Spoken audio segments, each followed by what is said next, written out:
Vous le ressentez depuis aussi longtemps que vous pouvez vous en souvenir, n'est-ce pas? C'est une friction subtile et persistante entre votre monde intérieur et la réalité extérieure qui vous entoure. Ce n'est pas nécessairement que vous êtes timide, ou socialement incompétent, ou incapable de fonctionner dans les rouages de la société. Vous savez rire aux blagues, vous pouvez accomplir vos devoirs, vous pouvez porter le costume ou l'uniforme, vous pouvez imiter les rythmes de la foule assez bien pour passer inaperçu. Mais derrière vos yeux, il y a un observateur qui ne participe jamais tout à fait. Il y a une sensation lancinante, une fréquence silencieuse mais implacable dans votre esprit qui suggère que vous êtes un acteur dans une pièce dont tout le monde a mémorisé le scénario, sauf vous, qui n'en avez jamais reçu copie. Vous regardez les gens autour de vous, obsédés par leur place dans la hiérarchie, terrifiés par le silence, cherchant constamment le reflet d'eux-mêmes dans le regard des autres, et vous ressentez une distance si vaste qu'elle semble géologique. Cette distance vous tient éveillé aux heures calmes du petit matin. Elle génère une question qui hante la périphérie de vos pensées. Y a-t-il quelque chose qui cloche fondamentalement chez moi? Suis-je brisé? Suis-je une erreur? La réponse, vue à travers le prisme de la réalité psychologique profonde, est un non retentissant. Vous n'êtes pas brisé, on agit sur vous. Vous êtes sous l'emprise d'un impératif psychologique que le psychiatre suisse Carl Jung a identifié non pas comme une pathologie, mais comme un destin. Il l'a appelé l'individuation. C'est le processus brutal, magnifique et absolument nécessaire par lequel un être humain sort du troupeau inconscient pour devenir un soi singulier et intégré. Mais voici la vérité que les livres de développement personnel et les maîtres spirituels confortables vous diront rarement. Ce processus exige l'isolement. Il exige la solitude. Vous n'êtes pas seul parce que vous êtes indigne d'amour. Vous êtes seul parce que votre psyché érige une quarantaine. Elle vous protège d'un état de somnambulisme collectif qui saisit la grande majorité de l'espèce humaine. Pour comprendre pourquoi vous devez parcourir ce chemin dans la solitude, et pour trouver le courage de continuer à le parcourir, nous devons nous débarrasser des idées romancées du loup solitaire et examiner la mécanique brute et sans compromis de l'âme humaine. Pour comprendre votre position, vous devez d'abord comprendre l'environnement que vous laissez derrière vous. La plupart de l'humanité existe dans un état que Jung a appelé participation mystique. C'est une identité primordiale et inconsciente avec le groupe. C'est un mécanisme évolutif. Pendant des milliers d'années, être séparé de la tribu signifiait la mort. Différer du groupe, c'était risquer l'exil, et l'exil était une condamnation à mort. Par conséquent, le cerveau humain est câblé pour imiter, pour se fondre, pour s'harmoniser avec le collectif. Pensez à un banc de poissons se déplaçant dans un rideau d'argent scintillant et mouvant. Il n'y a pas de prise de décision individuelle dans ce banc. Il n'y a que l'impulsion collective. Un poisson tourne, et ils tournent tous. Cet état procure une immense sécurité psychologique. Il offre le confort profond de ne jamais avoir à prendre une décision éthique véritablement autonome, de ne jamais avoir à remettre en question la nature de la réalité, et de ne jamais avoir à se tenir entièrement sur ses propres jambes. Le groupe fournit les valeurs. Le groupe vous dit qui est l'ennemi. Le groupe vous dit à quoi ressemble le succès. Le groupe vous dit ce qui est vrai. Pour la personne moyenne, cela suffit. Elle se contente de vivre entièrement dans le contenant tiède et amniotique de l'attente sociale. Elle est endormie dans le rêve collectif. Mais ensuite, il y a vous, pour des raisons qui restent l'un des grands mystères de la psychologie. Peut-être un traumatisme d'enfance qui vous a forcé à vous intérioriser, peut-être une perte soudaine qui a brisé votre vision du monde, ou peut-être simplement un tempérament avec lequel vous êtes né, la colle s'est dissoute. Vous avez perdu la capacité de fusionner. L'anesthésiant de la foule n'agit plus sur vous. Vous regardez le banc de poissons, et vous ne ressentez plus l'impulsion de tourner quand il tourne. Vous ressentez une envie distincte et terrifiante de nager à contre-courant. C'est la première phase de la séparation, et elle se définit par une rupture de communication. Vous essayez, peut-être désespérément au début, d'expliquer vos perceptions à ceux qui vous entourent. Vous essayez de dire à votre famille, à vos amis ou à vos collègues que le jeu auquel ils jouent semble creux. Vous essayez de souligner l'absurdité des masques sociaux, le vide de la poursuite frénétique des objets matériels, la folie de la colère collective. Mais vous réalisez rapidement que vous parlez une langue qu'ils ne peuvent pas entendre. Ce n'est pas qu'ils vous ignorent, c'est qu'ils ne peuvent littéralement pas traiter le signal. Vous vibrez à une fréquence de conscience, alors qu'ils émettent sur la fréquence de la survie, du statut et de la conformité sociale. Lorsque vous parlez depuis les profondeurs de votre âme en développement, cela sonne comme des parasites pour eux. Vous essayez de décrire la mécanique du rêve à des gens qui sont encore profondément endormis. Et plus que cela, votre présence commence à les irriter. Le dormeur ne veut pas être réveillé. Le dormeur veut rêver. Lorsque vous secouez le cadre de lit de leur réalité, ils ne vous remercient pas. Ils réagissent avec confusion, puis défense, et finalement, hostilité. C'est pourquoi la rupture se produit. Ce n'est pas de l'arrogance de votre part, bien qu'ils vous accuseront de penser que vous êtes meilleur qu'eux. Ce n'est pas que vous croyez être supérieur. C'est simplement que vous ne pouvez plus prétendre que les ombres chinoises sur le mur sont de vraies personnes. Et une fois que vous voyez les ficelles, vous ne pouvez plus ne pas les voir. Vous ne pouvez pas vous forcer à rire d'une blague née de la cruauté. Et vous ne pouvez pas investir votre force vitale dans un jeu que vous savez truquer. Cette réalisation vous amène au précipice du Nigredo, l'œuvre au noir. Dans l'ancienne tradition de l'alchimie, que Jung voyait comme une carte codée du développement psychologique, la première étape de la transformation est le Nigredo. C'est la décomposition. C'est le pourrissement de l'ancienne matière pour faire place à la nouvelle. Dans votre vie, cela se manifeste par la mort de la persona. La persona est le masque que nous portons pour interagir avec le monde. C'est l'employé dévoué, le bon parent, le citoyen fiable, le gentil ou celle qui fait plaisir. La société exige ces masques. Ils huilent les rouages de l'interaction sociale. Pour la plupart des gens, le masque fusionne avec le visage. Ils oublient qu'il y a quelque chose derrière. Ils sont leur titre professionnel. Ils sont leurs valeurs nettes. Ils sont leur réputation. Mais pour vous, le masque a commencé à brûler. Il semble lourd, étouffant, chaud contre votre peau. Vous pourriez vous retrouver soudainement incapable de tolérer les conversations futiles, incapable de rester assis lors d'un dîner, incapable de feindre l'intérêt pour les drames triviaux du bureau. Ces choses, qui n'étaient auparavant qu'ennuyeuses, semblent maintenant physiquement épuisantes, comme si elles siphonnaient la moelle de vos os. C'est votre âme qui se révolte contre le mensonge. On vous dépouille de votre identité sociale. Cette phase ressemble souvent à une dépression pour le monde extérieur. Cela ressemble à un effondrement. Vous vous retirez, vous ne répondez plus aux appels, vous ne vous présentez plus. Vous pourriez ressentir un profond sentiment de perte, un deuil pour la personne que vous étiez.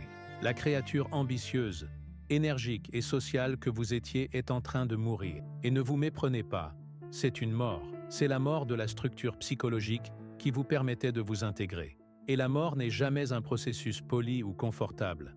C'est désordonné. C'est sombre. La société, la grande gardienne du statu quo, essaiera de diagnostiquer cela. On vous dira que vous êtes déprimé, ou que vous faites une crise de la quarantaine, ou que vous êtes inadapté. On essaiera de vous donner des pilules pour engourdir la sensation. On essaiera de vous offrir de nouvelles distractions, de nouveaux objectifs, de nouveaux masques à porter. Trouvez-vous un nouveau passe-temps, diront-ils. Prenez des vacances, mais vous savez au fond de vos tripes que des vacances ne régleront pas cela. Vous ne pouvez pas revenir en arrière. La chenille ne peut pas retourner sur la feuille une fois qu'elle a tissé le cocon. Et c'est là la métaphore cruciale de votre solitude. Le cocon. La transformation d'une chose rampante en une chose volante ne se produit pas à l'air libre. Elle ne se produit pas en groupe. Elle se produit dans un conteneur scellé. Elle se produit dans le noir. Elle se produit dans une solitude absolue et hermétique. Vous êtes dans le vaisseau alchimique. La chaleur de votre propre introspection fait fondre les structures de votre passé. Si vous étiez constamment entouré de gens, constamment distrait par le bruit des médias, constamment en train de laisser fuir votre énergie dans la validation sociale, cette chaleur se dissiperait. Vous n'atteindriez jamais la température requise pour la transformation. Vous êtes seul parce que vous devez être contenu. Vous faites cuire votre propre âme. Vous distillez le plomb lourd de votre conditionnement en l'or de l'authenticité. Cela explique l'intensité de votre isolement. Ce n'est pas une punition de l'univers, c'est une exigence de laboratoire. Vous êtes maintenu en stase pour pouvoir être refaçonné. À mesure que ce feu intérieur brûle, vous remarquerez un changement drastique et souvent douloureux dans vos relations. C'est peut-être la partie la plus déchirante du voyage. Nous sommes des créatures sociales. Nous avons soif de chaleur, nous avons soif de connexion. Mais vous devez regarder de près la nature des relations que vous laissez derrière vous. La plupart des relations humaines, malheureusement, ne sont pas basées sur l'amour. Elles sont basées sur le besoin. Ce sont des contrats inconscients entre deux égaux. Considérez comment fonctionnent la plupart des amitiés. Une personne dit, silencieusement, « Je validerai ton insécurité si tu valides la mienne » ou « Je jouerai la victime impuissante pour que tu puisses jouer le sauveur fort » ou encore « Nous nous lierons par notre haine commune d'un ennemi commun ». Ce ne sont pas des rencontres d'âmes, ce sont des enchevêtrements de complexes, ce sont des échafaudages que deux personnes construisent pour étayer leur faux soi. Lorsque vous sortez du troupeau, vous rompez ces contrats. Vous arrêtez de jouer le jeu, vous arrêtez de nourrir les névroses des autres parce que vous êtes trop occupé à essayer de guérir les vôtres. Et lorsque vous arrêtez de jouer votre rôle assigné, les gens autour de vous deviennent incroyablement mal à l'aise. Ils ressentent le retrait de votre énergie. Ils regardent votre visage et ne voient plus le reflet qu'ils attendent. Ils voient un miroir clair. Et dans ce miroir, ils aperçoivent leur propre ombre, leur propre fausseté, leur propre vie non vécue. Les gens n'aiment pas voir leurs propres ombres, c'est terrifiant. Et donc, ils se retirent. Des amis que vous connaissez depuis des décennies peuvent soudainement dériver vers le silence. Les membres de la famille peuvent vous traiter comme un étranger ou un adversaire. Vous pouvez vous retrouver assis dans une pièce remplie de gens que vous aimez, avec l'impression de les regarder depuis l'autre côté d'une épaisse vitre. C'est le retrait des projections. Vous réalisez que vous ne pouvez plus utiliser les autres pour étayer votre identité. Et, plus douloureusement, vous ne leur permettrez plus de vous utiliser pour étayer la leur. Vous apprenez à vous tenir sur votre propre fondation psychologique. C'est terrifiant, oui. On a l'impression que le sol se dissout sous nos pieds. Mais c'est la seule façon de construire une capacité pour l'amour véritable. Tant que vous ne pouvez pas vous tenir seul, vous ne faites que vous appuyer. Et si vous vous appuyez, vous utilisez l'autre personne comme une béquille. Seule la personne qui est pleinement capable d'être seule est capable d'entrer dans une relation librement, sans désespoir, sans ce besoin agrippant et avide de complétude. On vous isole maintenant pour que vous puissiez finalement aimer depuis un lieu de plénitude, et non depuis un lieu de faim. Mais que faites-vous réellement dans cette solitude? Si vous êtes simplement assis dans une pièce à vous apitoyer sur votre sort, à faire défiler des écrans, distrait et amer, alors vous passez à côté de l'essentiel. La solitude n'est pas une salle d'attente, c'est un espace de travail. Et le travail que vous êtes appelé à faire est la confrontation avec l'ombre. C'est le cœur de la psychologie jungienne. L'ombre est cette partie de la psyché qui contient tout ce que vous avez rejeté, nié, réprimé et ignoré. C'est votre agressivité, votre égoïsme, vos désirs primitifs. Mais c'est aussi votre créativité non vécue, votre pouvoir dormant, votre capacité de défi. Dans la foule, il est facile d'éviter l'ombre. En fait, la foule vous encourage à l'éviter. Nous projetons notre ombre sur les autres. Nous disons « ce parti politique est mauvais » ou « mon voisin est un idiot » ou « ce pays est dangereux ». Nous exportons notre noirceur pour pouvoir nous sentir vertueux et propres. Mais quand vous êtes seul, vraiment seul, il n'y a plus personne à blâmer. Il n'y a pas d'écran sur lequel projeter. Vous êtes forcé de regarder le contenu entier de votre propre caractère. Vous êtes forcé d'affronter le fait que la capacité au mal réside dans votre propre cœur, et pas seulement dans le cœur des méchants. Vous devez faire face à votre propre lâcheté, à votre propre avidité, à votre propre complicité dans les mensonges du monde. C'est un feu qui brûle l'arrogance de l'ego. C'est un travail incroyablement humiliant. Il détruit l'idée que vous êtes une bonne personne, et la remplace par la connaissance que vous êtes une personne entière. Une personne entière est capable d'une grande destruction, mais choisit la création. Une personne entière connaît sa propre capacité de trahison, mais choisit la loyauté. Cette intégrité ne peut pas être forgée dans le bavardage distrait d'une réunion sociale. Elle exige le silence du désert. Elle exige que vous luttiez avec vos propres démons jusqu'à ce qu'ils vous donnent leur bénédiction. Cela nous amène à un changement fondamental dans la façon dont vous vous orientez dans l'existence. La plupart du monde vit sur l'axe horizontal. C'est l'axe de l'espace et du temps, de la cause et de l'effet, de la comparaison sociale. C'est le monde de qui a le plus, qui gagne, ce qui se passe aux nouvelles en ce moment. C'est un monde plat. Il est conduit par l'esprit du temps, les vents toujours changeants de la mode, de l'opinion et de l'indignation. La personne individuée, celle qui marche seule, commence à opérer sur l'axe vertical. C'est la connexion entre l'ego, votre petite personnalité consciente, et le soi, la psyché totale et plus grande qui englobe à la fois le conscient et l'inconscient, la lumière et l'obscurité. Le soi est le centre du mandala. C'est l'image de Dieu au sein de l'âme humaine. Pensez à une plante. La société vit dans les feuilles, s'agitant au vent, obsédée par la météo du moment, terrifiée par l'hiver qui arrive. Vous êtes conduit vers le bas, dans les racines, dans le rhizome. Vous cherchez la source de la force vitale elle-même, cachée sous terre. Lorsque vous êtes ancré dans l'axe vertical, les tempêtes du monde horizontal vous affectent moins. Vous voyez la poursuite frénétique de la richesse et du statut non pas comme des objectifs importants, mais comme des jeux d'enfants. Ce n'est pas une métaphore. On a littéralement l'impression de regarder des enfants dans une cour de récréation. Vous les voyez se battre pour un jouet, pleurer pour un genou écorché, former des cliques et exclure les autres. Vous ne détestez pas les enfants pour cela. C'est leur nature. Mais vous ne pouvez pas vous forcer à rejoindre le jeu. Vous ne pouvez pas prétendre que le jouet est la chose la plus importante de l'univers. Vous avez dépassé le stade du bac à sable. Cet alignement vertical est la source de votre pouvoir, mais c'est aussi la source de votre aliénation. Vous puisez vos valeurs à une source différente de celle de tout le monde. Alors que les autres sont motivés par la peur de manquer quelque chose, vous êtes motivé par la peur de trahir votre propre âme. Alors que les autres cherchent les projecteurs, vous cherchez la lumière intérieure. Ce sont des courants opposés. Nager contre le courant du collectif exige une force immense, et cette force est préservée par le silence. Si vous parlez trop de votre travail intérieur, si vous diffusez vos réalisations à des gens qui ne sont pas prêts, vous faites fuir votre récipient.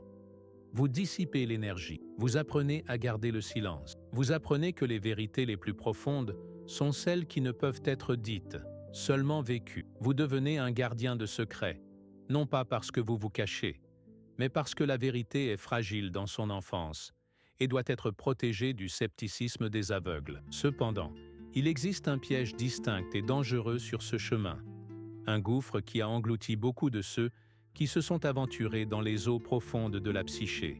Jung a mis en garde contre l'inflation. Cela se produit lorsque l'ego, ayant entrevu la puissance du soi profond, commence à s'identifier à lui. Vous commencez à penser « Je suis un dieu ». Le sentiment d'être élu peut facilement tourner à l'arrogance. Vous pourriez commencer à regarder de haut les somnambules avec mépris. Vous pourriez ressentir une supériorité amère, vous disant que vous êtes seul parce que vous êtes un génie et que tous les autres sont des simples d'esprit. Vous pourriez devenir le saint aigri, l'ermite qui déteste le village. C'est l'ombre du chemin solitaire. Si votre solitude vous rend amer, si elle vous rend rigide, si elle vous rend haineux, alors vous avez perdu le chemin. Vous n'avez pas dissous l'ego. Vous lui avez simplement donné un costume plus grandiose et plus spirituel. La véritable marque de la personne individuée n'est pas la supériorité, mais l'humanité. C'est une compassion profonde et douloureuse. Lorsque vous avez vraiment affronté votre propre ombre, lorsque vous avez vu les ténèbres dans votre propre cœur, vous ne pouvez plus juger votre voisin. Vous réalisez qu'ils dorment parce qu'ils ont peur de se réveiller. Et vous connaissez cette peur parce que vous l'avez ressentie vous-même. Vous savez combien il est difficile de se réveiller.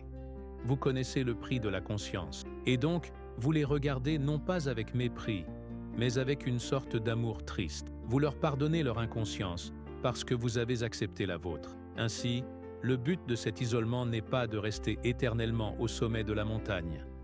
Le moine qui reste en permanence dans la grotte, refusant de retourner au monde, a échoué à l'épreuve finale. Le but du retrait est de générer un nouveau type de conscience qui pourra éventuellement être ramené au village. Vous quittez le monde pour vous sauver de la noyade dans son inconscience. Mais vous retournez au monde pour le servir. Il existe une histoire ancienne souvent citée par Jung, à propos du faiseur de pluie de Qiao-Chou. Elle illustre parfaitement la fonction de l'élu. Il y avait un village en Chine souffrant d'une sécheresse terrible et catastrophique. Les cultures mouraient, le bétail périssait, les gens étaient désespérés. Ils avaient de fait appel à toutes sortes de sorciers locaux pour battre des tambours et accomplir des rituels, mais le ciel restait sans nuages et cruel. Finalement, en désespoir de cause, ils firent venir un vieux faiseur de pluie d'une province lointaine. À son arrivée, les villageois furent déçus. C'était un petit homme simple et sans allure. Il regarda le chaos du village, l'anxiété des gens, les rituels désespérés qu'ils accomplissaient, et il secoua la tête. Il demanda seulement une petite hutte à la lisière de la ville, où il pourrait être seul. Il demanda qu'on ne le dérange sous aucun prétexte. 3 jours passèrent. Le soleil tapait fort. Les gens commençaient à chuchoter qu'il était un imposteur, qu'ils avaient gaspillé leur argent. Mais le 4e jour, au milieu de l'après-midi, le vent changea. Des nuages sombres et lourds s'amassèrent au-dessus des montagnes. Et puis, pour la première fois depuis des mois, une pluie torrentielle commença à tomber. Elle trempa la terre sèche, elle remplit les puits, elle sauva les cultures. Les gens se précipitèrent vers la hutte, stupéfaits et jubilants. Le vieil homme émergea, l'air reposé. L'ancien du village lui demanda « Comment avez-vous fait? Quel sortilège avez-vous utilisé? Nous avons tout essayé. » Le vieil homme les regarda et dit doucement « Je n'ai rien fait. »« Mais il a plu, » insistèrent-ils. « Vous avez forcément fait quelque chose. » Il expliqua « Lorsque je suis arrivé dans votre village, j'ai senti que tout était en désordre. Le rythme de la vie était perturbé. Les gens étaient anxieux, terrifiés et en disharmonie avec la nature. Et parce que j'étais ici, j'étais en disharmonie moi aussi. Je sentais le chaos en moi-même. Alors, je suis allé dans la hutte, simplement pour être seul. J'ai apaisé mon esprit. J'ai corrigé mon propre alignement interne. Je me suis ramené dans le Tao, dans l'ordre naturel. Et quand je fus de retour en ordre, la pluie est tombée naturellement. Car c'est ce que fait la nature lorsqu'elle est en équilibre. C'est le secret de votre vie. C'est la raison pour laquelle vous êtes ici. Vous ne marchez pas seul pour vous punir. Vous ne marchez pas seul parce que vous êtes socialement défectueux. Vous marchez seul pour corriger l'alignement. Vous êtes le faiseur de pluie. En vous retirant du chaos du collectif, en refusant de participer à la folie, vous établissez un centre de raison en vous-même. Et voici le mystère. Parce que le monde est une toile interconnectée, à cause de l'unus mundus, le monde 1, votre santé mentale influence silencieusement et invisiblement le tout. Vous n'avez pas besoin de prêcher au coin des rues. Vous n'avez pas besoin de lancer un mouvement. Vous n'avez pas besoin d'écrire un manifeste. Le simple fait de votre présence, ancrée dans la réalité du soi, agit comme une tige de stabilisation dans un réacteur chaotique. Quand vous êtes calme, l'air autour de vous s'apaise. Quand vous êtes authentique, vous donnez la permission silencieuse aux autres de laisser tomber leur masque. Quand vous êtes présent, vous tirez les autres de leur boucle mentale pour les ramener dans le maintenant. Vous devenez un nœud de conscience dans un réseau d'inconscience. Alors, si vous ressentez la douleur de la séparation en ce moment, laissez faire. N'essayez pas de la soigner avec des distractions. N'essayez pas de vous forcer à rentrer dans la boîte qui ne vous convient plus. Acceptez la friction.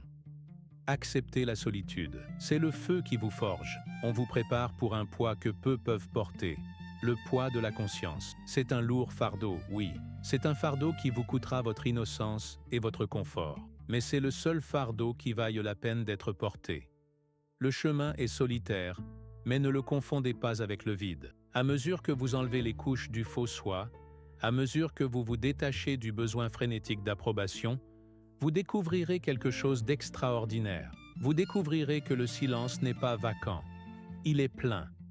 Il est plein de présence. Vous découvrirez qu'en perdant le monde, vous avez trouvé le cosmos. Vous découvrirez que dans la tranchée la plus profonde de votre solitude, vous êtes enfin, complètement et indéniablement entier.